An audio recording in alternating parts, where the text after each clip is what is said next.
I call this City Commission meeting to order on Thursday, January 18th in the Commission Chambers of the Municipal and Safety Building. First, we will have invocation by Pastor Chauncey Slater from Thankful Baptist Church. And if you'll stand for that and remain standing for the pledge. Thank you, Commissioners. Thank you, Mayor Fowler, Vice Mayor Murphy, Manager Ball. Thank y'all for having me today. Let's go to the Lord in prayer at this time. Father God, we thank you for getting us here safely. We thank you for seeing us through this week thus far, Lord. As we come together for this meeting of the minds, Lord, we speak that every decision that is made today, Lord, is made in the best interest for those who need it, Lord, and you continue to guide our minds and continue to guide us on the path in which you have us on, Lord. It's in your Son, Jesus' name we do pray. Amen. Amen. I pledge allegiance to the flag of the United States of America and to the republic for which it stands, one nation, under God, indivisible, with liberty and justice for all. Commission, the first order of business is to consider approval of the minutes for the regularly scheduled City Commission meeting held on Thursday, January the 4th, 2024. Move approval. Second. Have a motion and a second. Any discussion? Mr. Trivett. Commissioner Brock, Yes. Commissioner Hunter. Yes. Commissioner Wise, Yes. Vice Mayor Murphy, Yes. Mayor Fowler. Yes. Mayor, we have received no requests for public comment tonight. Item 5.1 is the next item. This is to recognize Parks and Recreation Golf Manager Bryan Bentley for being named the 2023 Tri-Cities PGA Chapter Golf Professional of the Year. Congratulations. You gotta And come do we up. have the award with us today? And Cody? If Cody can come forward and kind of talk about what this award is, that would be wonderful. And if you will come forward, Bryan, and as most of us know, I will speak from a staff perspective. Come on up here. Yep. This is well-deserved on the part of Bryan.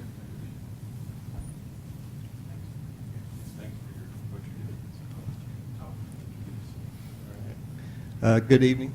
My name is Cody Weems. I am the Tri-Cities Director for the Tennessee Golf Foundation, as well as a member of the PGA of America. Here this evening to recognize Bryan Bentley, Pine Oaks Golf Course, for the 2023 Tri-Cities PGA Golf Professional of the Year. This award is the highest honor that can be bestowed upon a PGA golf professional and is awarded to someone that displays outstanding leadership, someone with a strong moral character, someone that serves their chapter, their section, and their association, someone that strives to promote and grow the game of golf. Bryan does an amazing job at Pine Oaks Golf Course, serving his customers and the community. I know since Bryan's been there, I think 6 years, Pine Oaks has seen tremendous growth. That's due to him and his staff, their hard work and dedication. Just this past year, Pine Oaks had over 40,000 rounds of golf played. For the first time in golf course history, they surpassed $1 million in gross revenue, and that's due to Bryan and his staff and all the hard work that they do. Bryan also understands the commitment to his community. He provides numerous programs, events, and activities to his community. He hosts 2 middle school golf teams. He hosts a high school golf team. He will host over 90 first tee junior golf classes, a PGA Junior League team, 2 PGA Hope programs for our veterans, and numerous fundraising events for our local nonprofit organizations. Bryan, congratulations on the most well-deserved award, your 2023 Golf Professional of the Year.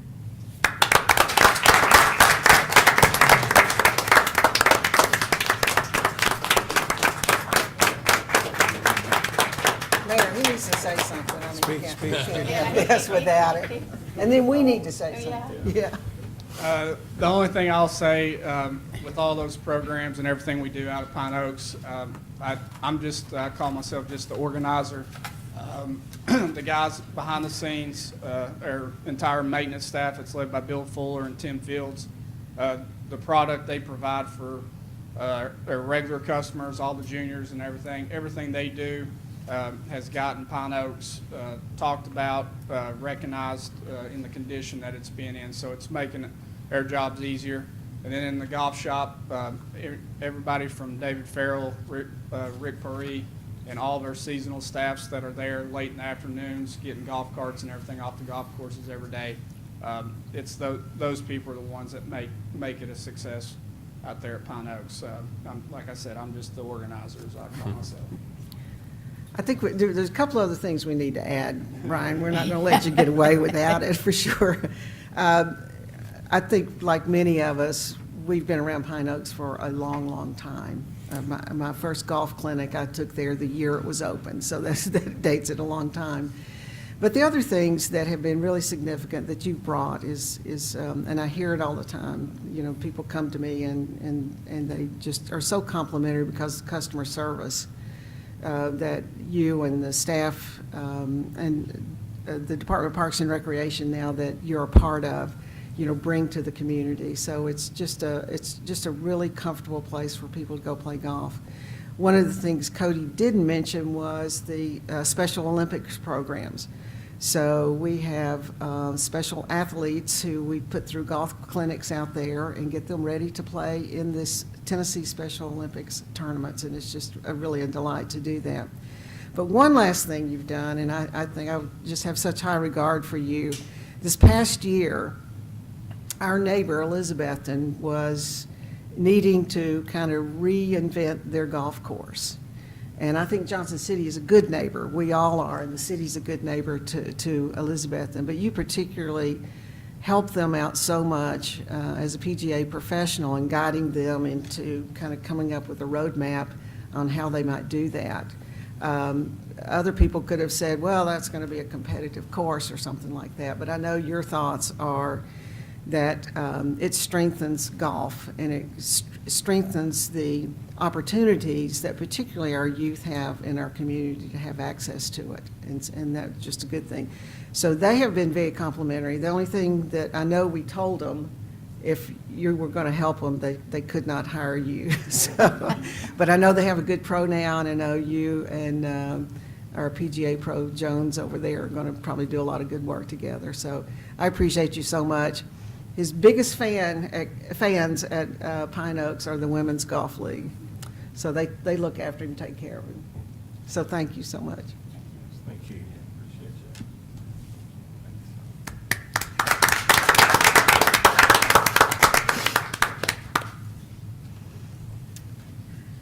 I'm going to give the mayor time to get back up because our next item is the consideration of the consent agenda, Mayor.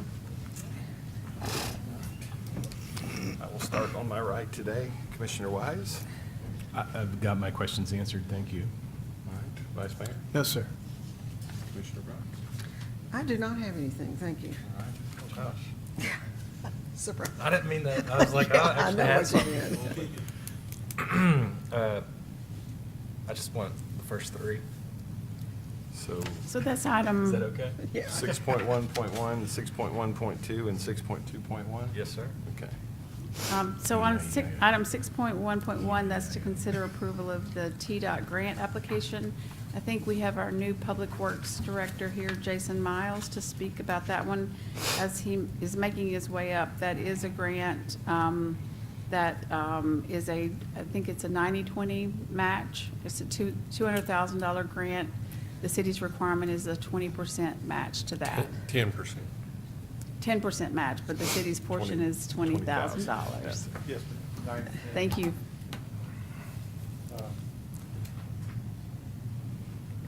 Also brought, hi, Jason Miles, Public Works Director.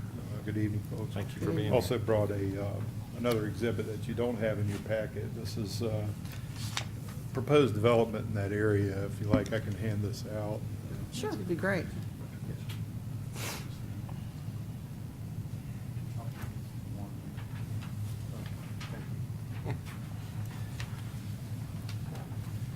So this TDOT grant application is for a corridor study for Suncrest Drive, which is State Route 75 from I-26 over to Hugh Cox Road.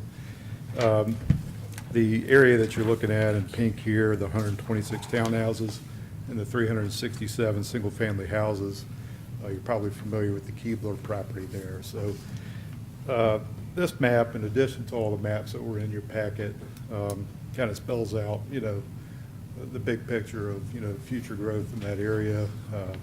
We had a lot of crash data, thanks to Anthony Todd, our traffic engineering manager.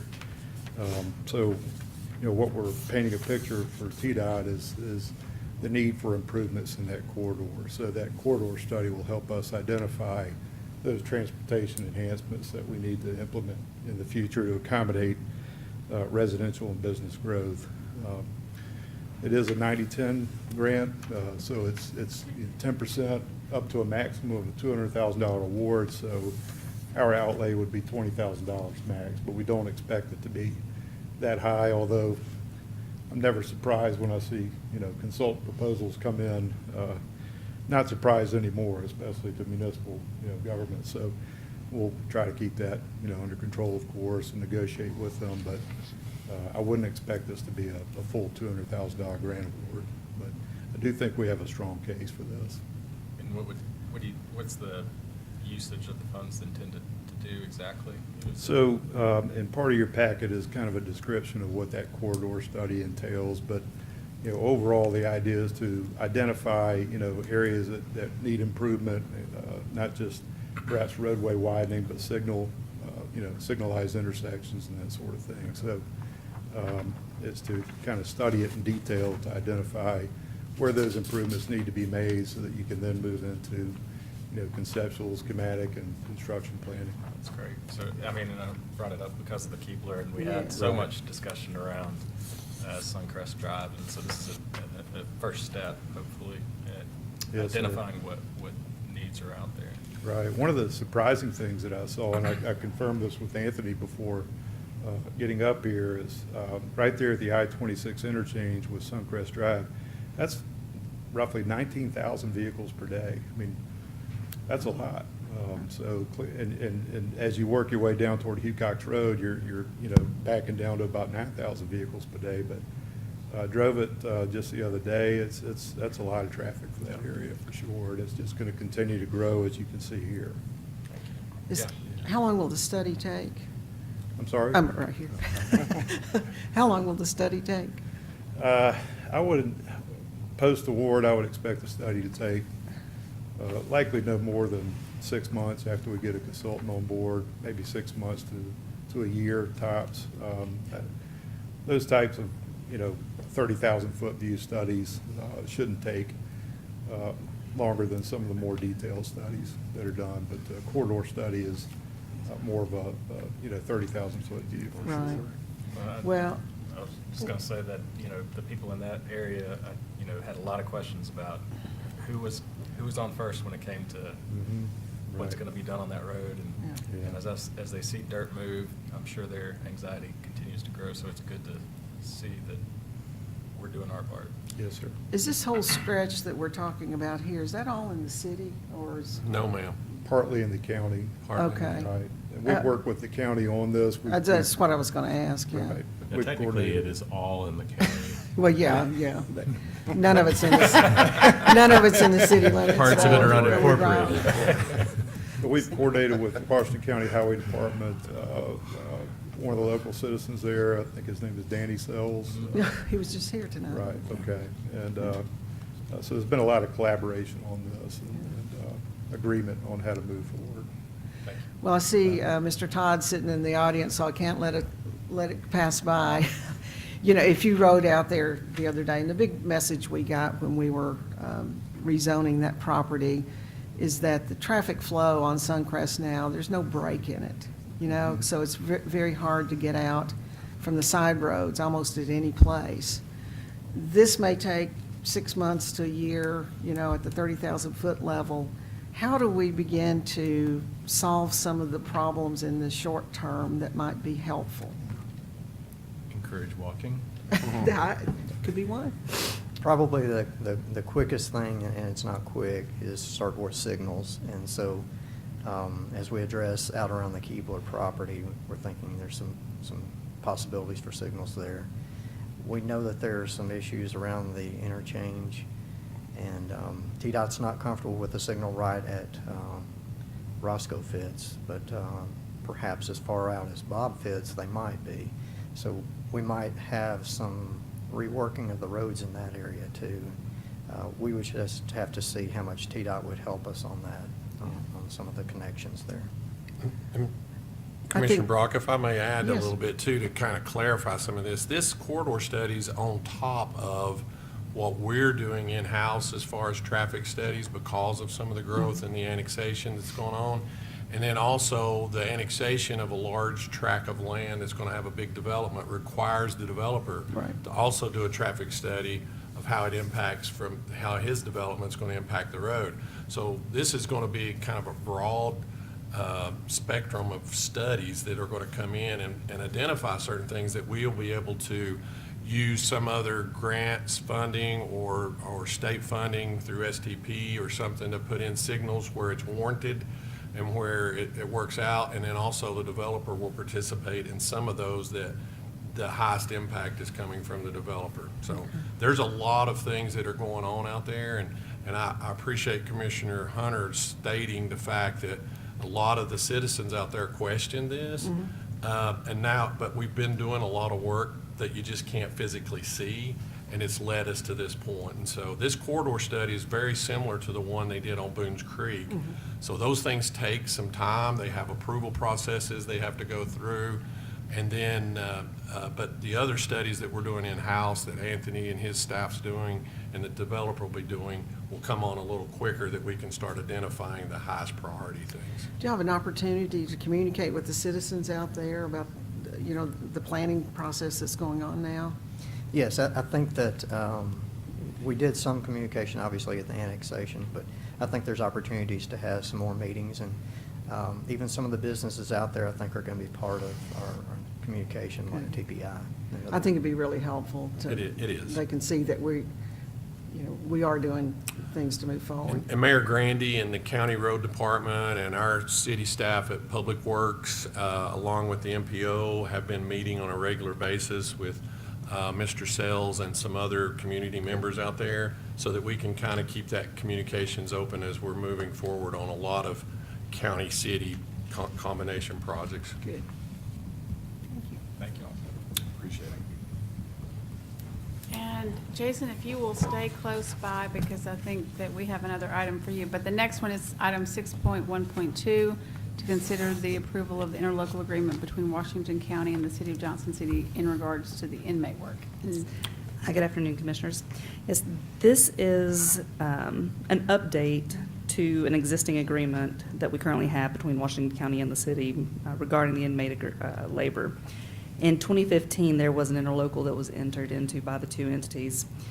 In the last legislative session, our legislators passed a new Tennessee code that's going to be referenced in that interlocal that mandates that if you are utilizing inmate labor and they are unsupervised, there must be an ankle monitor, and there's a price of $5 a day associated with that. At this time, we don't use any unsupervised, and it's supervised by the county, meaning the sheriff's deputies. At this time, we do not utilize any of the unsupervised inmates. I don't anticipate that we have a plan in the immediate future for that, but in the event that that does occur or becomes a feasible option, there's a state requirement that we have this language in place. So that is why this update is coming to you in the form of a new interlocal agreement. Thank you. There were some other revisions, primarily with regard to fuel usage. To address those concerns, we had a meeting that was very productive. I included Chief Church, Sheriff Sexton, Ms. Ball was present, as well as Mayor Grandy. We've kind of worked through all those issues to address an agreement that would be beneficial to both the entities and the taxpayers. Are we limited to the type of work we can request? Not really. Now, there is discretion over that use from the sheriff because it needs to be something that they can accommodate, because they do keep a deputy with those crews whenever they come out. Right now, we primarily utilize those crews for trash pickup for litter pickup. They do a lot of cleaning. They'll do painting in the summer. They're very beneficial to our Parks and Rec department. But there are opportunities for expansion for use of those inmate crews. The county utilizes them in a few more expansive ways, as well as the town of Jonesboro does as well. But those are options that we can look at in the future with this agreement in place. Thank you. Thank you. The next item, and I'll ask Jason to come up, this is about West Walnut Street and the change order for the redevelopment project. Jeff Harmon, one of our engineers, is going to join me. Jeff's been really kind of spearheading the effort on this to work with the contractor on developing this change order for your consideration. So Jeff, jump in anytime I get anything wrong. So unfortunately, this was just something that was missed in the plans. This is the connection, the secondary connection from the businesses to the primary power feed that we're running down West Walnut through this project. A portion of the secondary power, feeding each of the businesses is in place. It is in the contract. That's the, running the conduit from the primary to the businesses. Unfortunately, the wiring and other appurtenances and the final connections was not captured in the plans and specifications. So this is indeed an additional scope of work for Summers Taylor. We understood the magnitude of the change, so we reached out to the community, I think several contractors in the local area, to gauge their interest in bidding this work, but we didn't receive any responses to that. Didn't seem like anybody was really interested. So we went back to the contractor and negotiated a final price on this work, as you can see. Unfortunately, it's a substantial change, which we'll pay for out of the contingency budget for the project, but it is necessary due to not capturing this in the original scope of work. Just as a point of clarification, I think it wasn't in the Summers Taylor bid, but it was in some of the planning documents, as I understood it. And so it's a change order, but it's not like we didn't, correct me if I'm wrong, I think, weren't we dealing with it outside of the Summers Taylor contract? We and were. then figured out that it was going to be more advantageous. It was all known ahead of time that we were going to have to go onto private property to take the overhead connections and bring them underground to tie into the new underground service that was going to be provided. And so from the beginning of plans, we thought that would be a project that we would bid out as we got closer to it. And that's where we kind of gauged some community, but there's an electrician that's working with Summers Taylor and working with Bright Ridge as they're installing the primary transformers and the primary conduit through the back alley. But all of that's because the poles are coming down, and the poles are coming down as part of Summers Taylor's contract, but there was never a contract in their scope of work to disconnect the overhead service to the private business owners and private buildings and install the underground service so that they wouldn't be without power. So I think Jeff was working on specifications to bid this project out, and that's where we got into, a lot of people weren't interested because it was a partial working with Summers Taylor. It was going to be a mobilization and a collaboration type work to get in. And so we discussed it, and some of the prices were coming back, being thrown at us, were closer to $1 million. And that's when we kind of decided to sit down with Summers Taylor and say, you've already got an electrician that's mobilized, you're already working on the primary power, what would it take to do these ditches and this service to go into each building? And this $500 and some thousand that's in this change order includes both sides of the road, all the way from Buffalo to University Parkway, so it's encompassing the entire project. And there are substantial contingency fees that can cover this easily, and it just makes the planning better. If we hadn't got into this with the public being affected with their power being pulled and then the connection being made, it would have been easy if we'd have had a separate contractor and bid this out for them to point fingers at somebody else, the reason the power was out. Now you've got one centralized contractor who can be held accountable and schedule and coordinate with all the private property owners. So it is a good value. And probably just significantly reduce the disruption Absolutely. rolling down the street. Absolutely. Okay. Thank you for clarifying that. Well, that's all Randy. right. Yeah, that. You did good. When I hear, just quotes that are thrown out like that, like, yeah, $1 million, that kind of thing, that's code for, we're not really interested, but if you're willing to pay us that, we'll give you a price. I mean, John Hunter would do it for $1 million. He doesn't know the first thing about I hope electric. you- Wear socks. So, sorry for the bad news. Thank you. Thank So you. before Jason leaves, I would love to take the opportunity to just, we've talked about this, but with the snow that we've had over the past week, I have heard nothing but incredible things about the way the crews have handled that and cleaned the streets and stayed on top of it. And I think we're really fortunate that we haven't had the impacts in the city from having a lot of problems with too many accidents. And so I just want to do a huge shout out to you and your folks working around the clock, getting ready tonight to go back out and work again. And so I just want to say a huge thank you and acknowledge to the commission the great work that your team is doing in making that happen.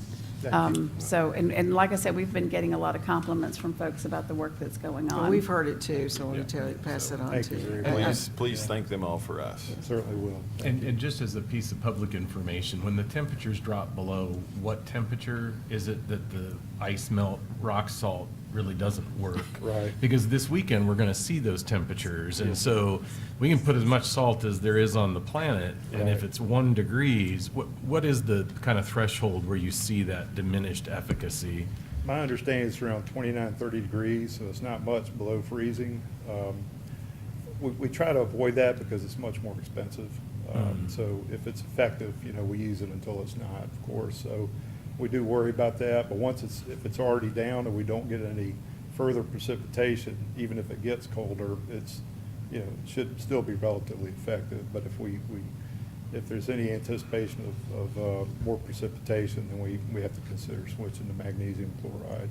And he was asking the magnesium chloride, what's the temperature that it quits working? It's like 10 or 15 degrees. Right. that Because it we're no still longer going to is have, I effective. mean, if the temperatures are like they're saying, it could be single Minus. digits on Right. Saturday. Yeah. Yes, So, sir. And so you can put all the salt you want on it, it's not going to melt the. so just Right. exercise caution, I guess Yeah. would be the moral of the story. So your best advice to our citizens is stay in if you can, right? Yes, ma'am, absolutely. Don't drive unless it's Yeah. urgent. We hope that the amount of salt we put down on the roads dries it up quickly, and deals with the ice conditions and things like that, before it really accumulates and we've got a chance to scrape it off. So, we'll do the best we can. We are bringing a crew in tonight at midnight. They're on standby to potentially come in a bit earlier, maybe 10 p.m., but they will be here at midnight just to get back out on the roads tonight. And then as soon as they come off, the next crew comes in, first thing in the morning, and they'll pick up where those guys left off. So it's a good routine we have, and obviously it worked out well this week. Here's hoping, tonight, tomorrow. Thank you, Jason. Thank you, Jason. Please Thanks. pass along our appreciation. And if I may, Mayor, as Jason is sitting down, I also want to acknowledge that, given the low nature of the temperatures that we have coming up in the next week, we have received a report from Water and Sewer Department on what they're doing to prepare us for the cold temperatures as it relates to potential water freezing. We're passing that information along to you so that you have it and then providing it to our community. But just another assurance that there's been a lot of prep work, a lot of work on the part of the Water and Sewer Department to make sure that they continue to not only make sure that our water pipes don't freeze, that we try to minimize the water loss associated with it, but then also trying to tell our residents what they can do to keep their pipes from freezing as well. So they're not here tonight, but a huge shout out to them as well.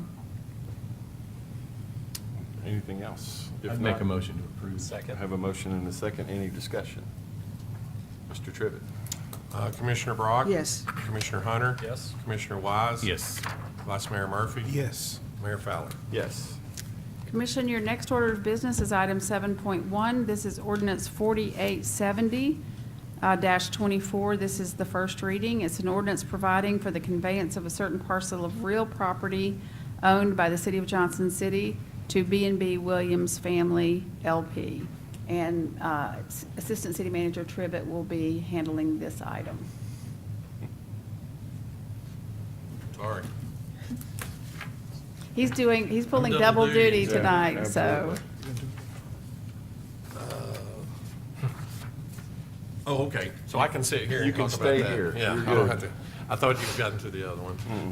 What this is, the property where we brought before you all in November to declare a surplus. It's the old Holsting building, as you know, where the police were using it to park damaged vehicles in the gate. And so, once you declared it surplus, we put it out for bid. We did receive, with a minimum price of $1 million, so we did receive one bidder who met the minimum and paid the deposit. And so this will be the first of 3 readings for you to convey the property and accept his bid. And they're the adjacent commercial property owner? They are the adjacent commercial So this property is owner. an expansion of their existing enterprise? That is correct. I'd make a motion to approve. Second.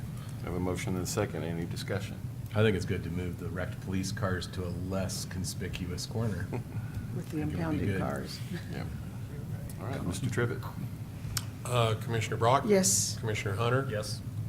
Commissioner Wise? Yes. Vice Mayor Murphy? Yes. Mayor Fowler? Yes. Commission, your next order of business is item 8.1. This is ordinance 4868-23. This is the third reading. It's an ordinance to amend the zoning map of the City of Johnson City, Tennessee by changing from I-1 district to B5 district for property located at 541 Sid Martin Road at the corner of Sid Martin Road and Bobby Hicks Highway. We have Ms. Hodges here to bring us this project back. Thank you. For bringing it back. The public hearing has been held. There has been no changes since the public hearing. But if you have any questions, I would be happy to answer those. Can I make a motion to approve? You can. I will second. I have a motion and a second. Any discussion? This is for the benefit of the public. This is the old city. It's the old city bank building that will be repurposed into some additional offices, and the zoning will now match what the current land use plan calls for this. It's very good use. Mr. Trivett. Commissioner Brock? Yes. Commissioner Hunter? Yes. Commissioner Wise? Yes. Vice Mayor Murphy? Yes. Mayor Fowler? Yes. Thank you. Thank you. Ms. Paul. So our next order, and I think Randy's going to move down to be able to show some slides on this one, so it's giving him a little bit of time as Give he's, a minute on the way as in, he a is minute on pulling the way double back. duty tonight. He needs a So little bit more this time. is item 9.1, which is to consider approval of amendment number 5 to the Johnson City, Tennessee Sanitary Landfill Operations and Maintenance Agreement with Waste Management, Inc. JT, do you have the, Secret code. we need a code, a password. Here it is.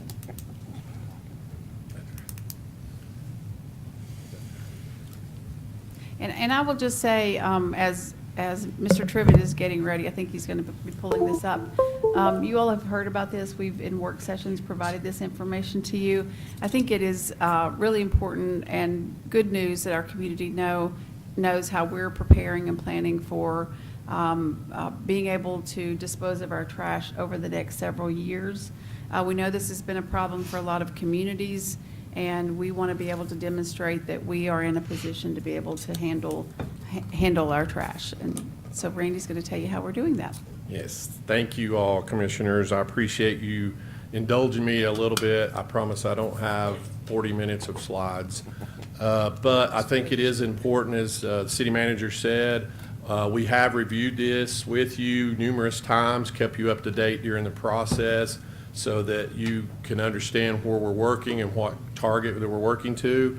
And so I want to give a little bit of history regarding the waste management contract for Iris Glen. That original contract was executed between the city and Waste Management in April of 1992. Since that time, there have been 4 amendments to the contract. Those amendments came along at certain times in history as they were moving forward, where they needed some changes. One of them that was one of the largest ones that I'll show you an example was on a fuel surcharge. You know, as gas prices go up, things need to be recuperated, and so they had to issue an amendment to take care of that.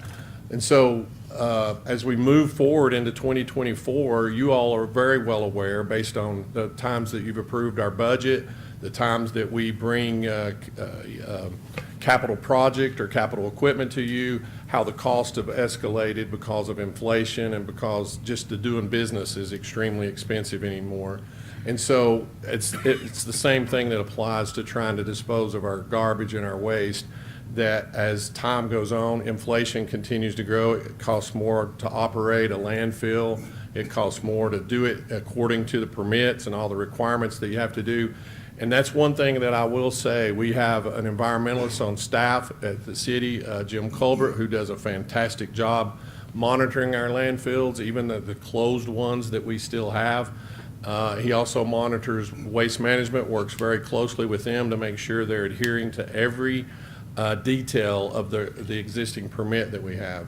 So when it came an opportunity that Waste Management was wanting to negotiate or talk to us about doing another amendment, we wanted to make sure that it was beneficial for both parties. If you enter into any kind of an agreement or any kind of a contract and it's not beneficial for both parties, one party's going to always try to get out of it. One party's going to always try to walk away or leave something, and we don't want that to happen. It's very important that we can continue to operate our landfill. You know, that's an infrastructure that's not really considered very often by the community. All they know is they take their trash to the street and it disappears, but we have to deal with that, where it goes, how it gets there, how it's monitored, and how it's taken care of. So one of the biggest things in these negotiations as we started talking was to see about keeping the life of our landfill as long as we can. We don't want to start planning on what we're going to have to do with the trash. Anytime that you start looking at how you're going to dispose of trash, if you don't have a landfill with capacity or airspace to handle it, then you've got to start looking at planning 10 to 12 years ahead of time. And so right now, currently, Waste Management's issued a contract to open up another sale, and that'll be the final sale in the existing permit that's there. Once that's completed and the construction is finished, that will allow us to have about an expected life of about 16.9 years remaining on the current footprint.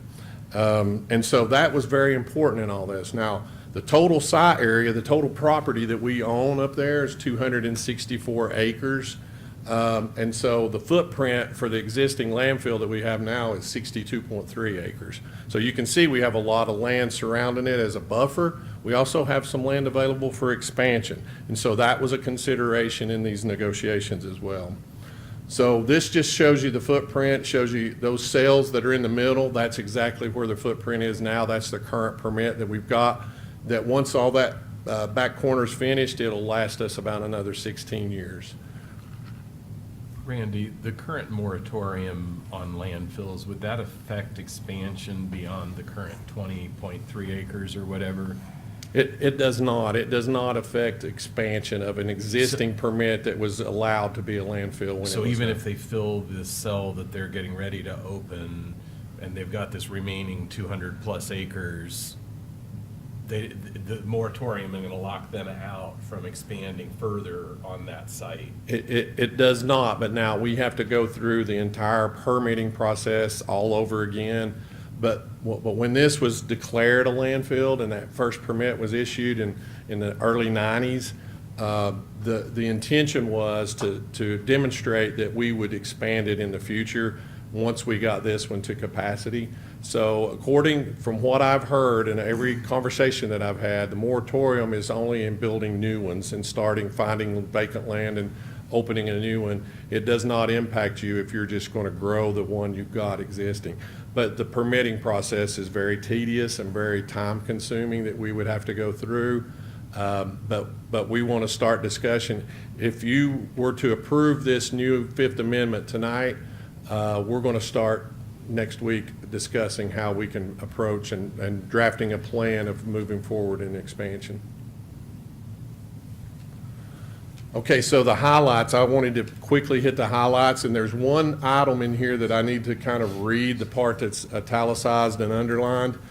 But this takes effect upon passage by the City Commission. You only have to have one reading, which is for your consideration tonight. The Favored Nations Clause, and I know that's a term that a lot of people aren't familiar with. It sounds very funny to say that in a landfill, but in the contract, there's this language, and the bottom paragraph there is that language that come out of the existing contract. But it basically states that because of our contract and because of the life expectancy of the landfill, anybody who's inside of our member group, there's members that are named in that contract, in the original contract, anybody who's in that member group or even non-members who decide to bring waste to the Iris Glen landfill cannot pay less than what we pay as a city for disposing of our trash. And so what that does, that governs how long, we know exactly how many tons of trash per year that we're disposing in, and we dispose about 72% of the total capacity per year of the tons of waste. And so with that Favored Nations Clause in, that means that anybody who brings trash has to pay the same as us per ton or more, because if they paid less, say the contract went where they could eliminate this clause, then they could go to some other city, some other county, and start bringing in trash from outside Washington County or outside Johnson City at a lower rate and start filling up our landfill and move that 16.9 years down to 7 or 8 years. So that's what we wanted to prevent happening. So that's why this clause in this paragraph was so important. Now, I'm going to go down because I have to read this. The copy that was in your agenda, at the last minute, their attorneys was working with our city attorney to clean up some language in this sentence.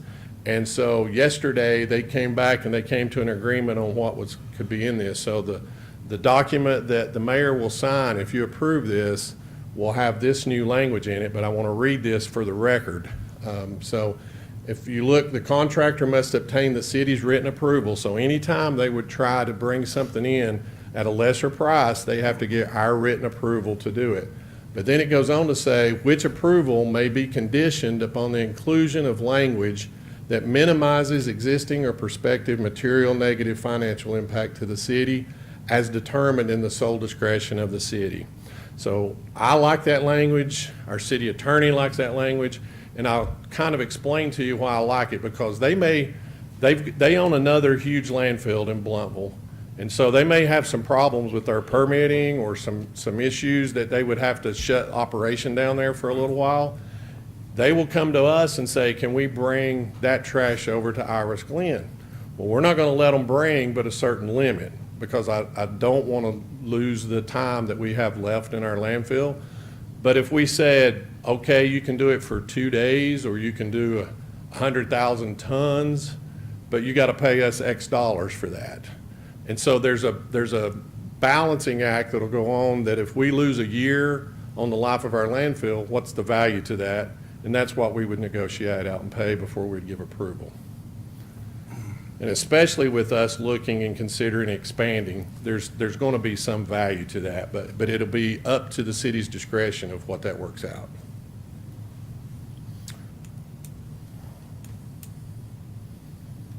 That must have been. Already seen that. Oh, okay, yep. So the other highlights are, there's an annual host fee, and they will pay that host fee back to the city. That will go, all of that, 100% of that host fee will go back to the enterprise fund, which is generating and picking up the trash and doing the operation as a business to haul to Iris Glen. That host fee increases every year according to the Consumer Price Index.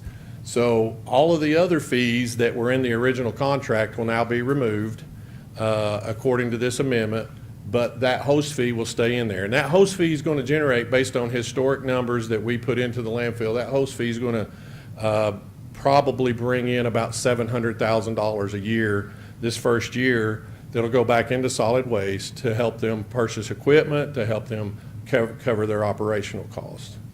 The other thing is the fee structure set up. If you look at that fee structure, solid waste means residential waste. That means the curbside pickup that we're looking at.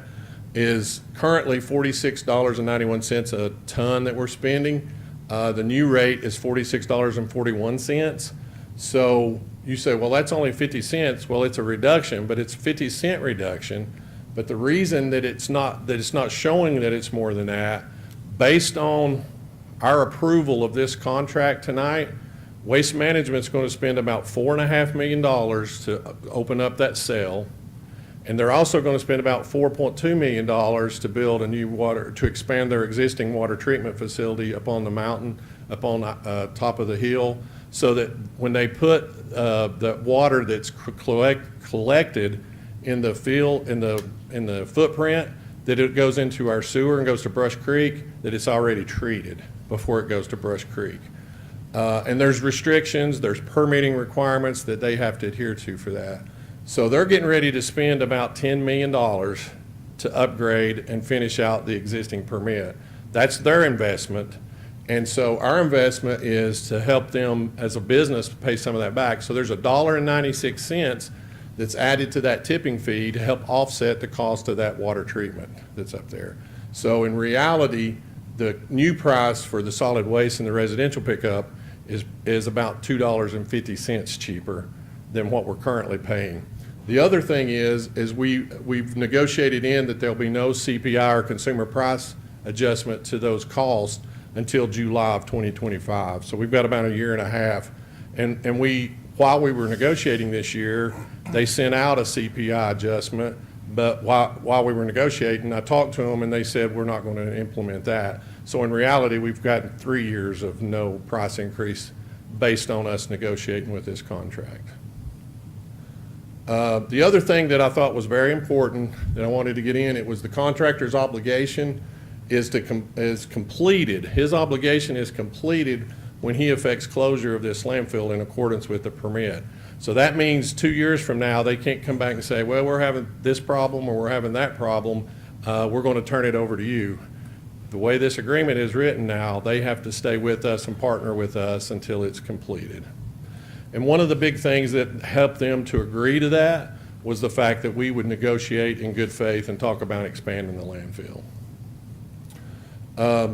We also, that's the last point on this, the city and the contractor, we agree to collaborate to explore potential expansion. So it's not a done deal. We've got to look at all the hoops that we have to jump through. But I will tell you this, if we do expand it, we'll have to create an entirely new contract and a new agreement with them on how it will be operated. Any questions? Sorry, took me a little while. No, I thank you for the negotiations you've been doing that will give us 17 more years with this landfill at least, so that's great. Thank you, Randy. Thank you. We'll wait for him to get up here. Let me put my other hat on.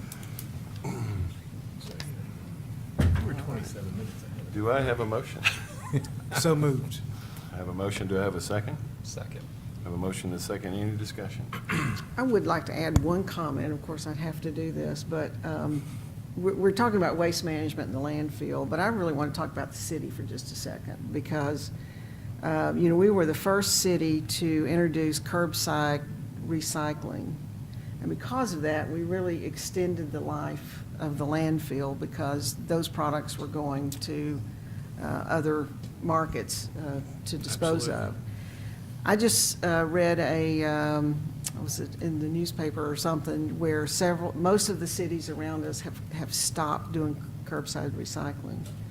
And I like to say thank you to this commission because about 3 years ago, I think that was presented to us as, because the markets have changed.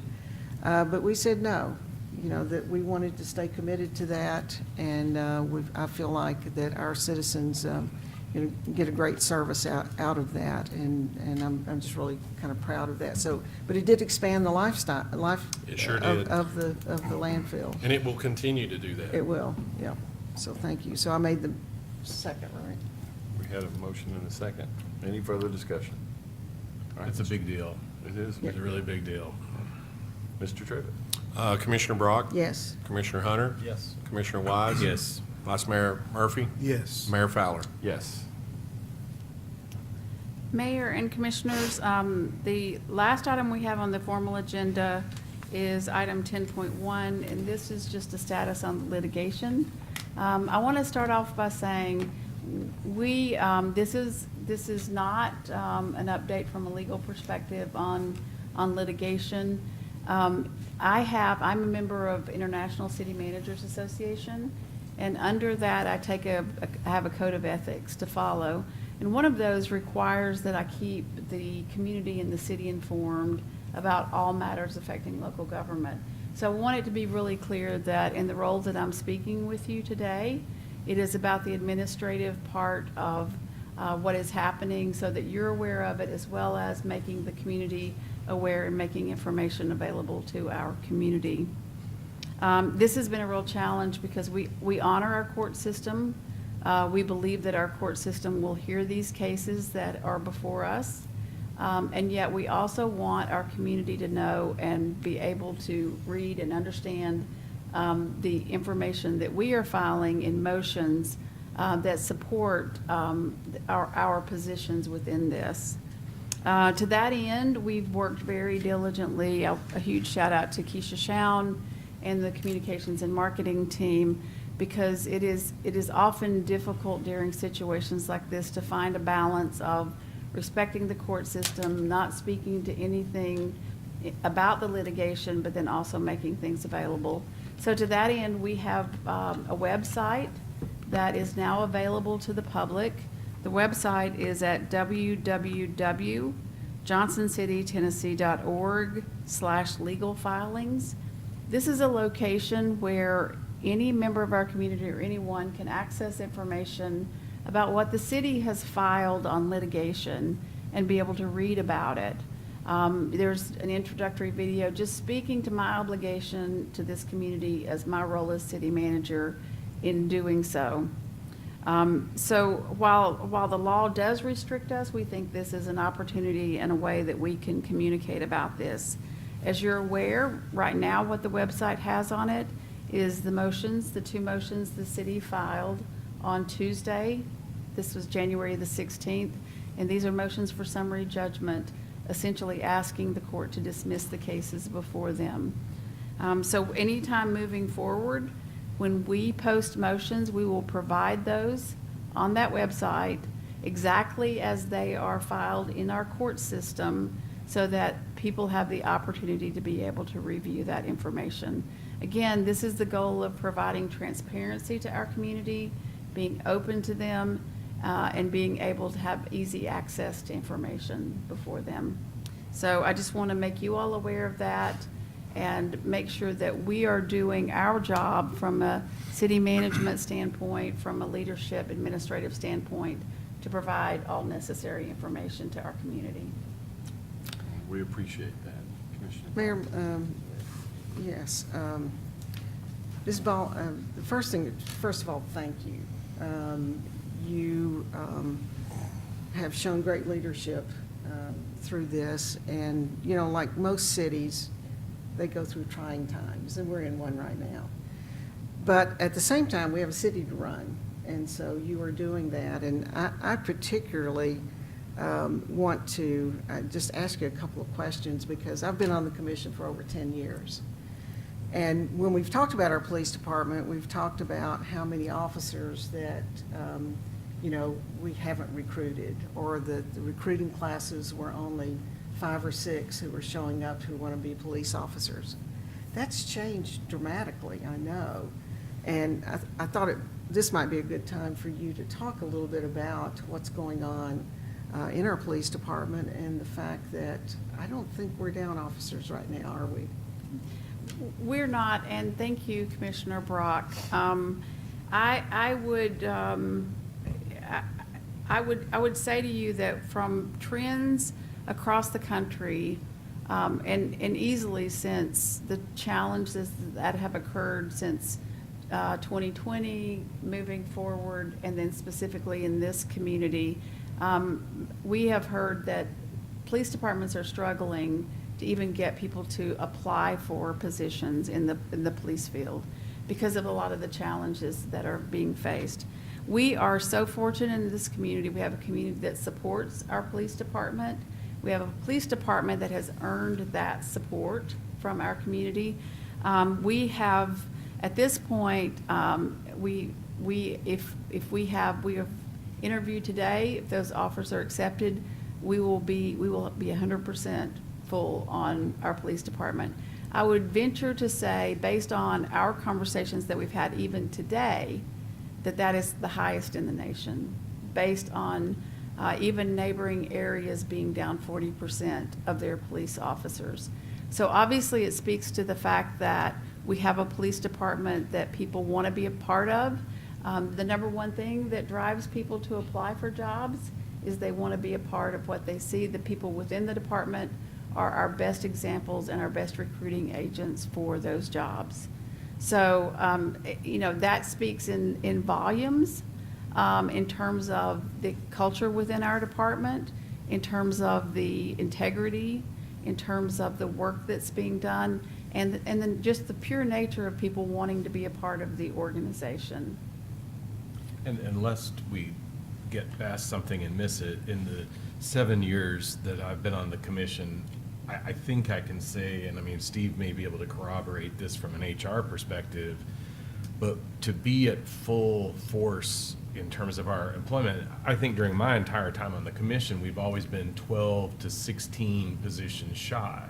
And so to be at virtually 100% of where you want to be isn't, oh, that's normal, everything is stable and good, nothing has gotten worse. No, things have gotten vastly better, because really over the last 7 years, it was a constant refrain. Well, we hired 2 and we lost 3.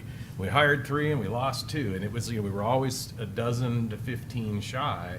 So to be at, plus or minus 100% is an exceptional accomplishment. And specifically, I would say, considering that we were approximately 30 people down a year ago, and to say that we are now fully staffed is incredible and reflects highly on the police department that we have now.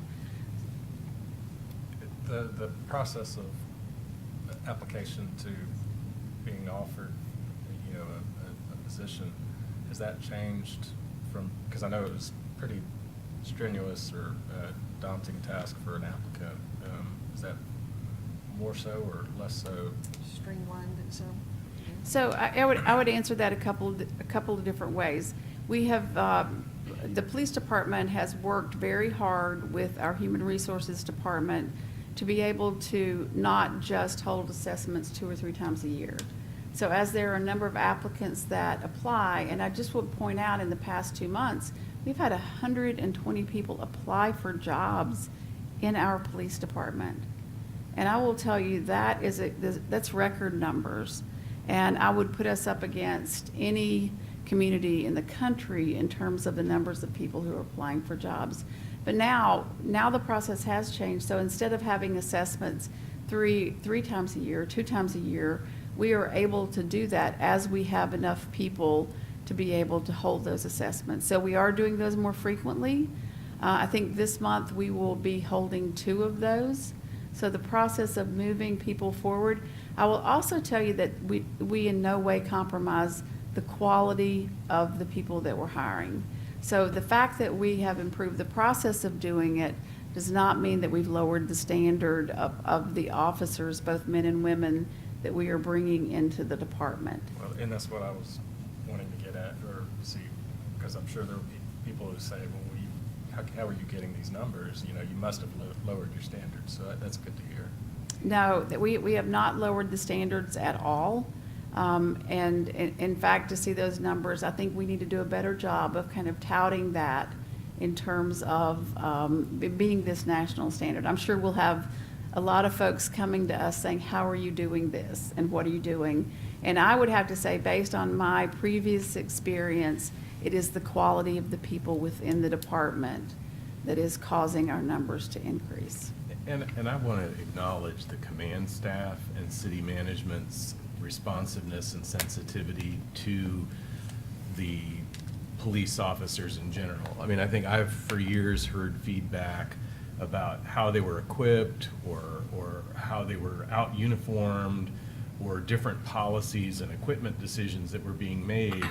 And I think the command staff and city management have been responsive to some of that feedback, and I have heard that from officers directly, and I think that's a very positive sign that we value the input of people who work for the city, who are on the front lines, whether they be police or in any other area, that they are often the ones most aware of where opportunities and challenges are, and I want to commend the responsiveness to that feedback.